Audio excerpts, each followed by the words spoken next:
saya Bapak Arif, Ketua Yayasan Arif.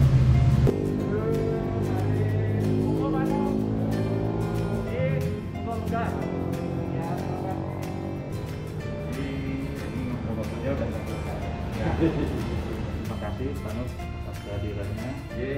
Aku sangat luar biasa. Atau langsung? Monggo.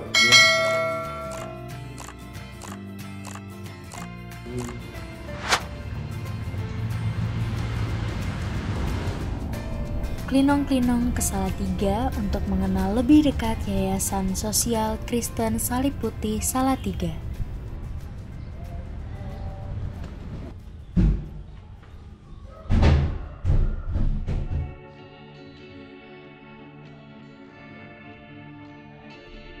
Adolf Theodor Jacobus van Emmerik, seorang misionaris Gereja Bala Keselamatan berpangkat letnan muda. Lahir di Batavia 2 September 1857. Adolf Theodor Jacobus van Emmerik meninggal karena sakit 8 Juli 1924 di usia 67 tahun. Alice Cornelia Cleverly, lahir di London 31 Agustus 1871 dan telah menjadi pemimpin prajurit muda pada tahun 1884. Alice kemudian ditugaskan ke Hindia Belanda, tepatnya di kota Semarang, di mana dia bertemu dan menikah dengan Adolf T.J. van Emmerik. Alice Cornelia Cleverly meninggal karena sakit pada tanggal 20 Desember 1942 saat dalam penahanan tentara Jepang.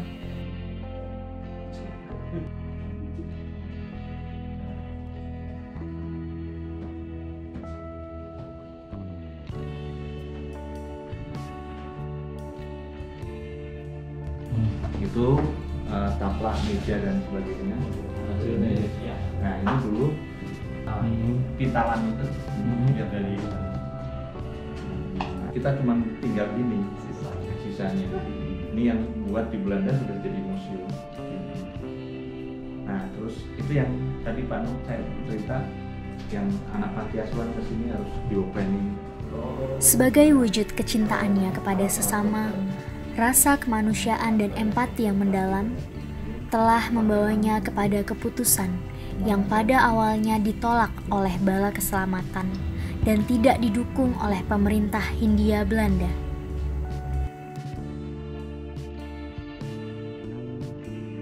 Dengan dibantu beberapa kolega dan keluarganya, ia mendirikan tempat yang bebas dari segala tindakan penjajahan, tempat merdeka bagi orang-orang yang sengsara. Witte Kruis Koloni menjadi tempat di mana mereka dapat memperoleh martabatnya kembali.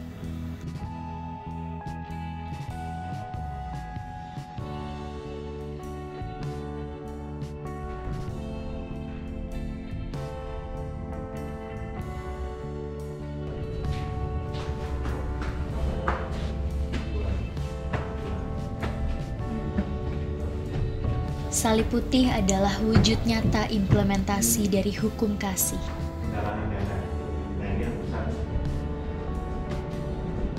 Selain ilmu pengetahuan, warga Witte Kruis Koloni juga dibekali keterampilan seperti membuat keset, merenda, menenun, menjahit, merawat balita, dan lain-lain. Setiap aktivitas tercatat dengan baik dan dilaporkan, baik kepada koloni maupun pihak luar, seperti jumlah warga, jumlah ternak, jumlah hasil bumi, bahkan juga secara rutin memberikan laporan keuangan.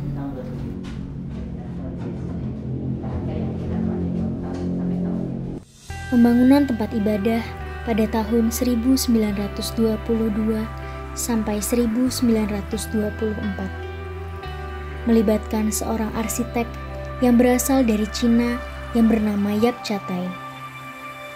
Pembangunan ini didanai oleh Ratu Kerajaan Belanda dan pengerjaannya melibatkan seluruh warga koloni.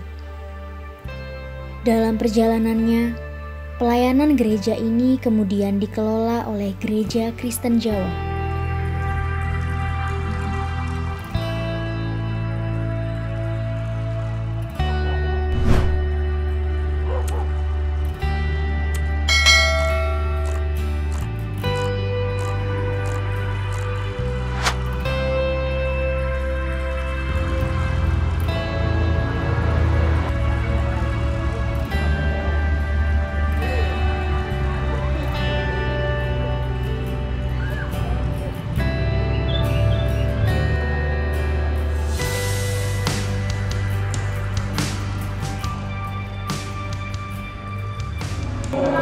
Bagaimana kabar semuanya? Luar biasa.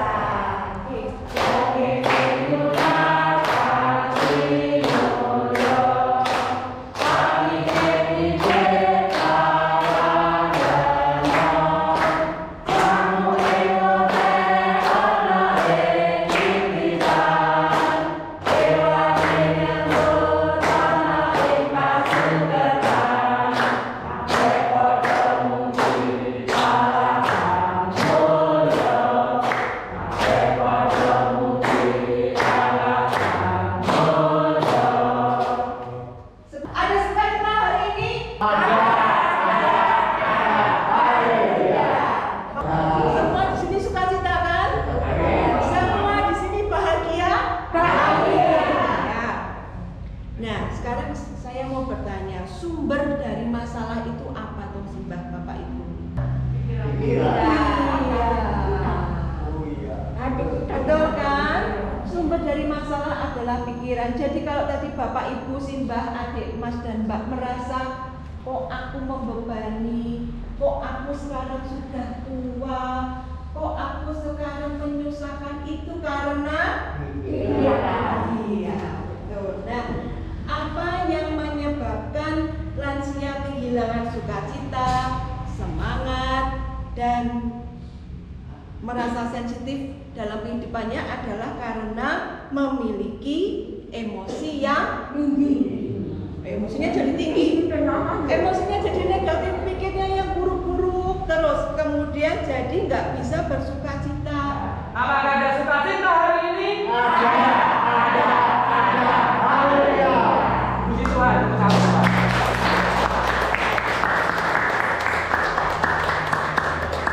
Dan Bapak Ibu, perkenalkan nama saya Nugroho Triko Pramono. Doa kami mudah-mudahan Bapak Ibu yang seperti sampaikan Ibu Titik, semuanya bahagia, sehat, penuh keberkahan. Amin. Maturun Gusti yang berkahi. Amin. Maturun Pak Nugroho yang sudah berkunjung. Yaitu hari Rabu ada olahraga, ada senam ataupun jalan-jalan. Kemudian kalau di Jumat minggu pertama kan ada sosial. Oh iya, kegiatannya seperti ini. Ini kegiatan merenda bikin taplak ya. Iya. Ini lagi bikin apanya nih Bu? Ini tengah dulu kan, ini toh bikinnya tengah dulu. Ini kan pakai tengah, bisa dibuka pakai tengah. Ini yang untuk bikin tengahnya dulu, lingkaran tengah.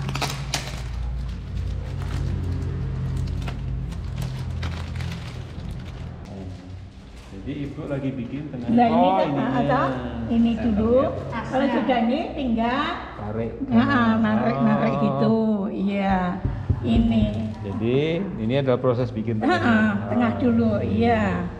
Terus kalau udah jadi nanti dijualnya? Iya, tergantung nanti sini gitu aja. Oh. Nanti kalau ada tamu-tamu kan, ini yang tanggung jawab. Kalau saya hanya bikin gitu aja. Ini dijual harga berapa?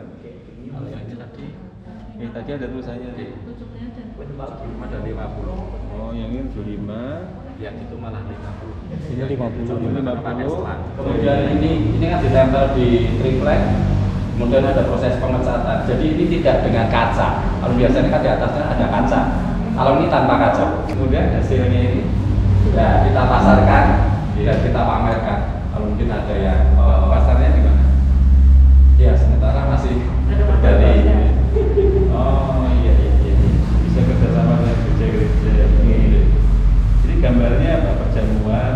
Ya, mayoritas yang masih ya perjamuan Kristen di Kristiani.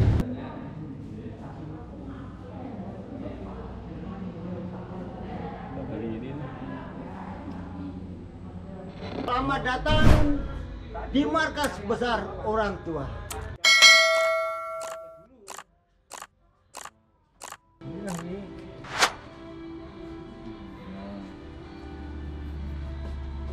Ntar kita potongin, terus pakai di apa? Ini pakai lempok Pak, pakai lempok ini di Ini diamplas dulu. Terus dilem, tempel gambar. Gambar nanti digosok dulu setelah nempel gosok. Nah, nanti kalau sudah ini kan nanti kan kita rapih lagi.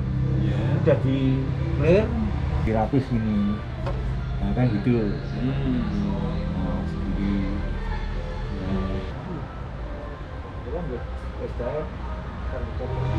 Pak situ asli Pulau Waliman. Pak Waliman. Pak Wali ya, Pak Wali. Waliman Kulon sama ini kota begitu.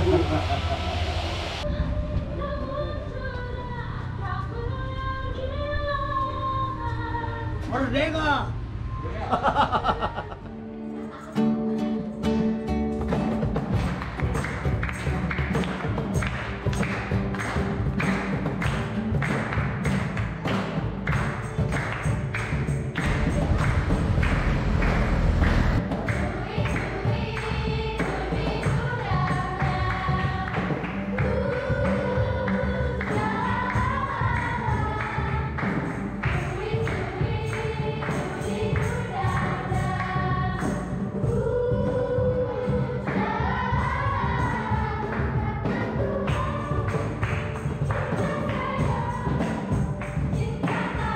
Jadi di sini yang penghuni panti itu mulai dari kelas berapa?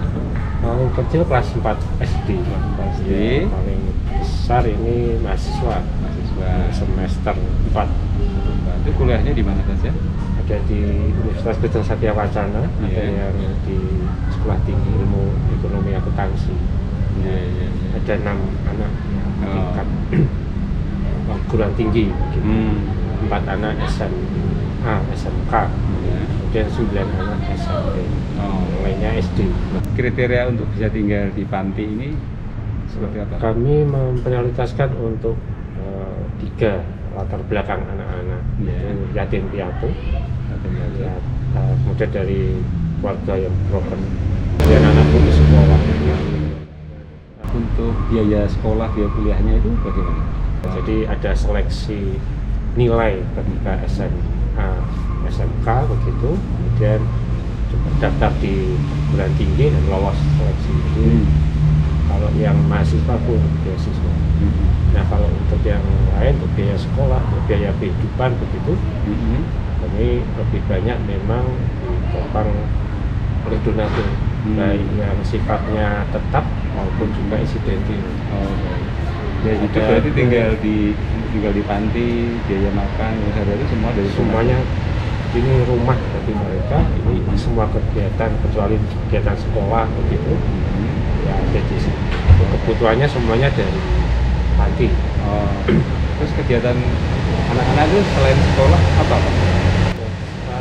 Jadi kami ini kan ada 4 pelayanan yang ini nanti kami terjemahkan lagi di dalam kegiatan sehari-hari. Yang pertama, kami memberikan pelayanan papan serta fasilitas yang ada. Papan ada tempat tinggal? Iya, tempat tinggal. Nah, tugas kegiatan anak-anak, ya mereka ikut merawat ini. Ya, ada piket, begitu, kerja bakti bareng-bareng, lalu juga memperbaiki apa yang bisa diperbaiki, begitu. Ini kami lakukan dengan anak-anak. Jadi kebersihan, halaman, semuanya dikerjakan anak-anak. Tanaman, ya, juga semuanya. Yang kedua adalah pelayanan jasmani. Ini kebutuhan makan, sandang, dan kesehatan. Nah, dan terjemahkan lagi di dalam kegiatannya ya kita makan sama ya 3 kali sehari. Mereka juga ada jadwal masak begitu untuk kebutuhan pangan. Kami juga memberikan tambahan gizi untuk dan buah seperti itu. Jadi untuk makan itu yang masak siapa? Kami ada tenaga masak, tetapi anak-anak kami jadwalkan juga khusus untuk hari Minggu. Begitu hari Minggu masak. Hari libur atau anak-anak membantu? Anak-anak yang tenaga masak libur. Tapi kalau sehari-hari begitu anak-anak bantu khususnya yang untuk makan malam. Karena kalau pagi siang mereka sekolah begitu. Jadi membantunya itu khusus untuk makan malam. Tapi kalau full masak dari pagi sampai makan malam itu anak-anak hari Minggu. Kebutuhan sandang begitu, ya kami berikan baik yang dari donatur, baik yang pakaian baru maupun juga layak pakai. Dan tugas mereka ya untuk merawat, mencuci sendiri, begitu, menjemur, mensetrika sendiri. Kemudian untuk kesehatan, kami ada anak-anak yang kami beri tugas untuk ngurusi untuk kesehatan, begitu, yang untuk pemberian obat-obatan. Tapi ini sesuai dengan resep atau petunjuk dari klinik kesehatan Sari Putih.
Kunjungan kami hari ini penerimaannya baik sekali. Saya pamit, mudah-mudahan anak-anak semuanya sukses di kemudian hari. Pamit Pak Elit. Terima kasih Pak. Anak-anak semuanya saya pamit.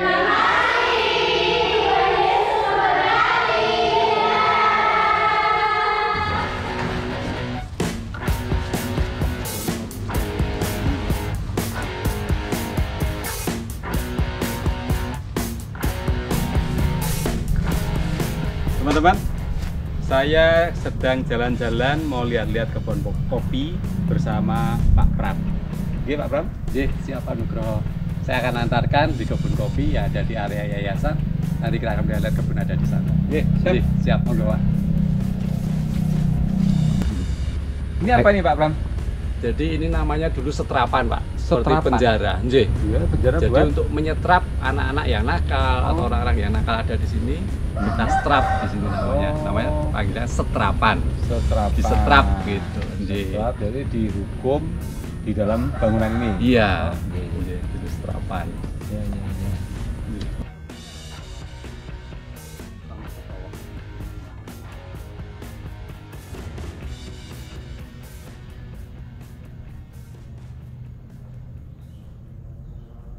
Oh, ini pemakaman apa nih Pak?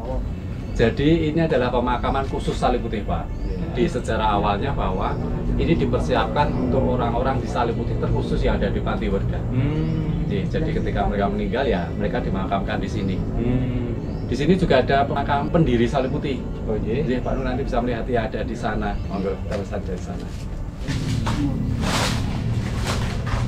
Ya, jadi ini Pak Nugroho, makam Pak Emerick. Beliau adalah pendiri Sari Putih. Di sampingnya ada Ibu Elis, jadi beliau istrinya. Dan yang ujung itu adalah adiknya Ibu Elis. Jadi, beliau adalah pendiri-pendiri yang ada di Sari Putih pada waktu itu. Iya, ini. Jadi ini pendiri Sari Putih, Bapak Van Emerick. Ya. Lahir tahun 1858, meninggal tahun 1924. Jadi usia Iya. 66 tahun ya. 6 ya, betul Pak. Terus ini Ibu Alice Van Emerick Cleverly. Ini Cleverly. Ini Cleverly, istri beliau ya. Iya. Terus ini adik dari Ibu Cleverly. Betul, Nona Lois. Nona Nona Lois Cleverly. Iya, iya.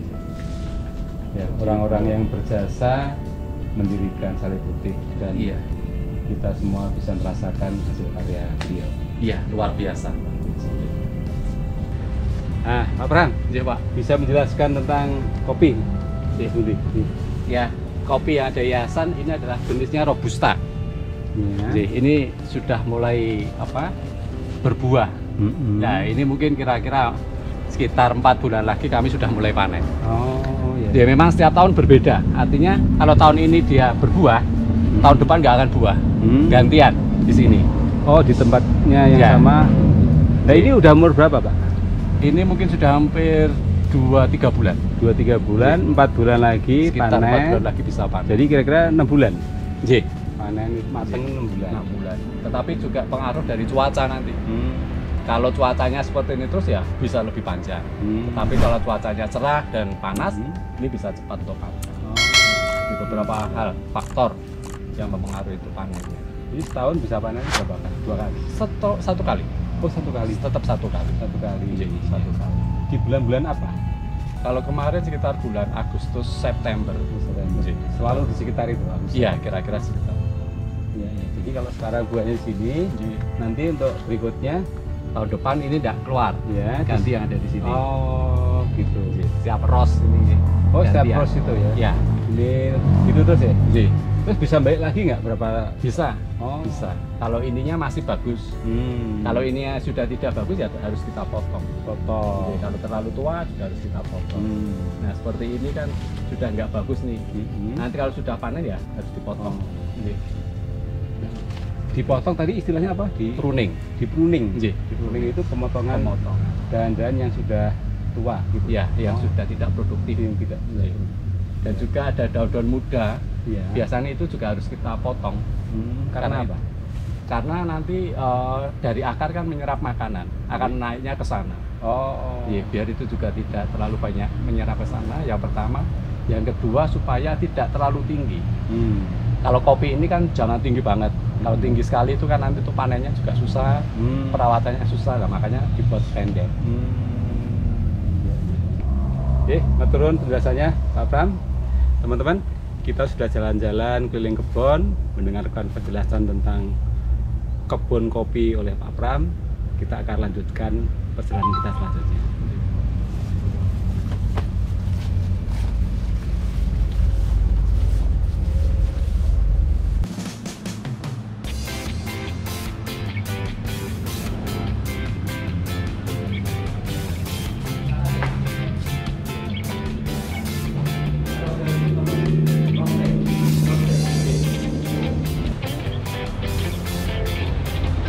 Jadi kalau tingkat warnanya sesuai dengan permintaan biasanya.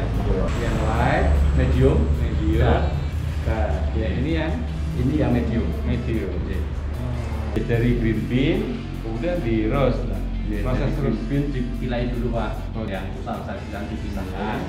Kemudian sudah dipisahkan, kemudian dimasukkan ke mesin roasting. Mesin roastingnya Ada di sebelah sini. Nah, dimasukkan ke dalam mesin roasting dengan dimasukkan. 120 derajat, kurang lebih hampir 1 jam. Jadi, 1 jam. 1 jam di roasting. Itu 1 jam untuk yang light, medium, Yang medium sudah.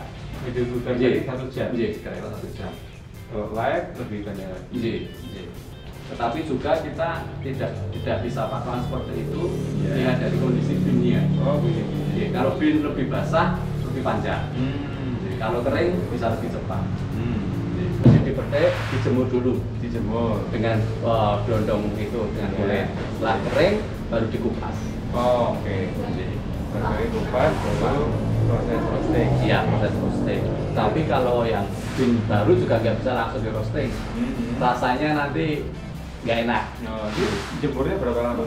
Sekitar 1 minggu. 1 minggu. Ini bisa nampung kapasitas berapa kilo gitu? Kalau kapasitas ini bisa 50. 50. Iya, tetapi kami tidak bisa memaksimalkan karena nanti berpengaruh dengan hasil kopinya. Sehingga kami hanya sekitar 15 sampai 20 kilo. Maksimal itu 30 kilo maksimal. Dari kapasitas 50, maksimal 30 kilo. Supaya kualitasnya lebih bagus. Iya, kan berputar. Kalau semakin banyak kan perputarannya nanti rumput-rumputnya kan berbeda. Jadi supaya efisien ya ada minimalnya ya. Iya. Minimal berapa 15 kilo gitu. 10 kilo masih bisa. 10 kilo. 10 kilo masih bisa. Cuma jadi boros ya. Iya, siap. Kalau tanya Ini panen dari 2019 Pak. Jadi seperti ini. Lebih besar. ada batas waktunya enggak? Enggak. Gimana bagaimana? Harus kering di tempat yang tempat kering. yang kering. Iya, supaya tidak lembab. Kalau lembab nanti dia akan busuk. Oh, jamuran Iya, jamuran dan busuk. Setelah dipilah baru nanti masuk ke dalam proses roasting. Kita akan masukkan green bean ini ke mesin roasting.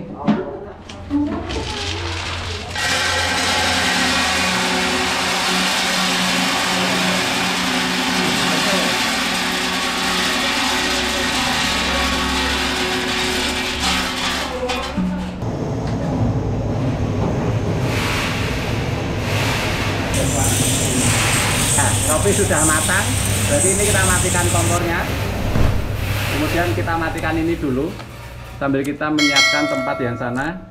Kalau itu sana sudah siap, kita putar balik untuk mengeluarkan kopi.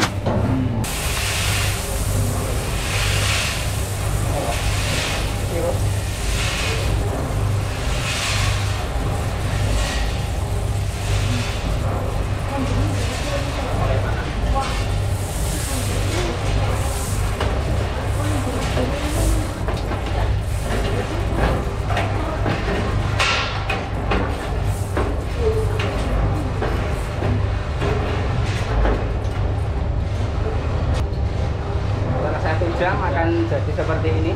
Ini medium to dark.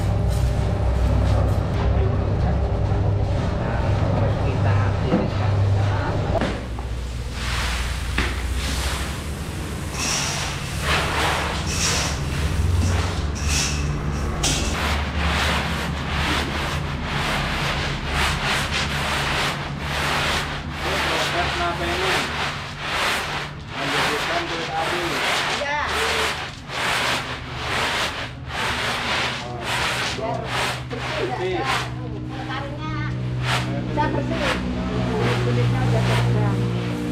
Udah bersih. Ya, ini sudah bersih. Tinggal itu proses jadi bubuk. Oh.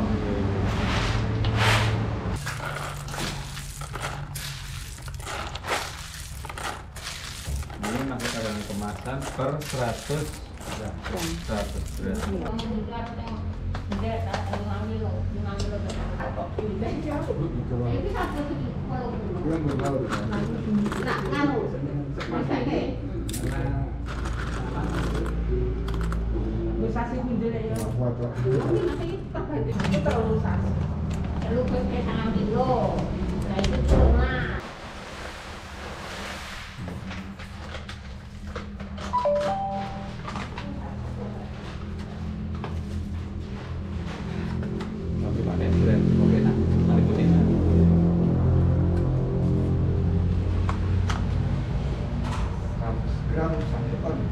Ya, orang Bu, 60 juta. Mas pegang itu, Pak.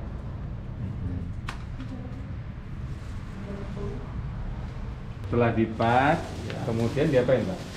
Kita sealer. Oh, Ya, supaya tutupnya double. Super rapat, tidak ngabal, tidak Betul. bocor. Wanginya tetap terjaga. Nah, seperti itu. Ini kan tertutup. Nggih. Kalau mau pakai ini kan harusan potong. Begitu.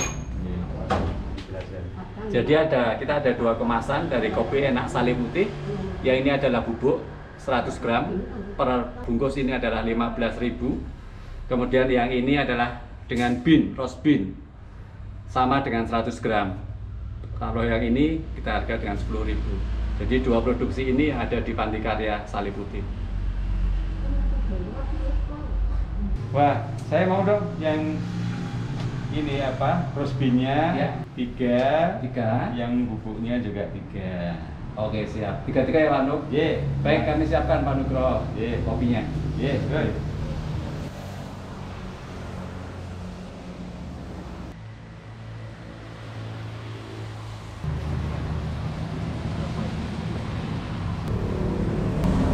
Teman-teman, saya mau mencicipi kopi Robusta Sale Putih yang menjadi cagar botani andalan Jawa Tengah. Ayo.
Selamat berjumpa.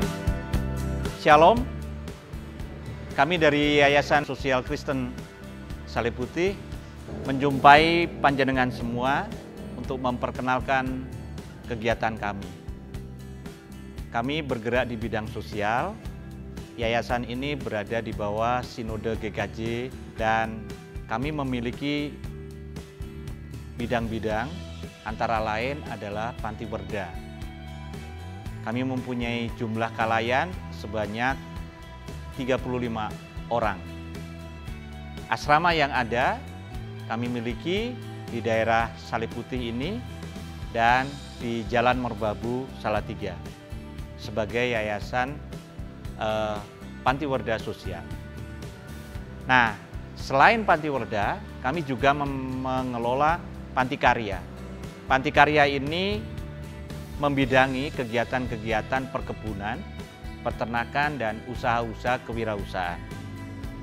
Nah, salah satu yang kita pakai dalam Panti Karya ini adalah kegiatan Balai Latihan Kerja yang saat ini kami kelola atas bantuan dari pemerintah pusat melalui Kemenaker.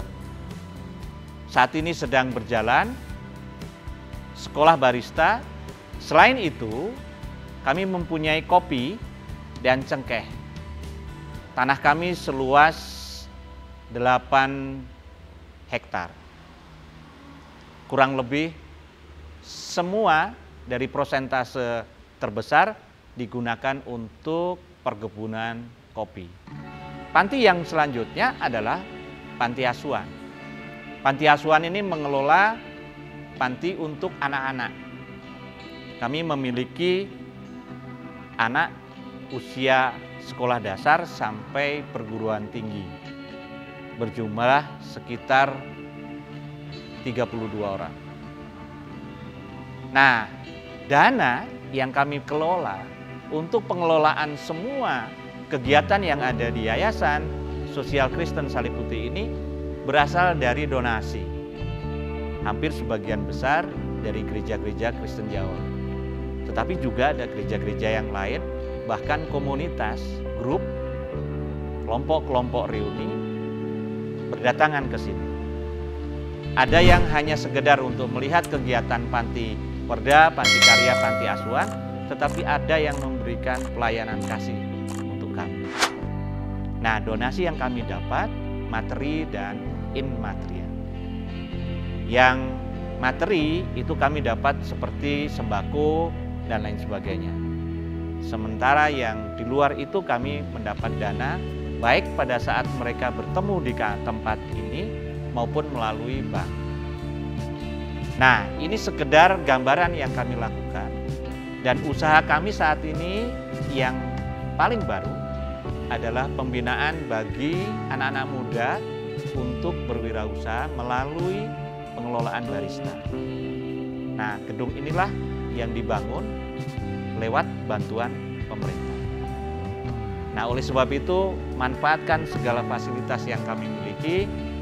Kami siap untuk menerima semua orang yang berkeinginan untuk hadir di Yayasan Sosial Kristen Salib Putih. Dan ingat, kami berada di Jalan Salatiga Kopeng. Udara kami yang di saat ini sekitar 18-20 derajat Celcius. Ini sekilas gambaran tentang Yayasan Sosial Kristen Salib Putih. Semoga Anda berkenan. Terima kasih. Salam.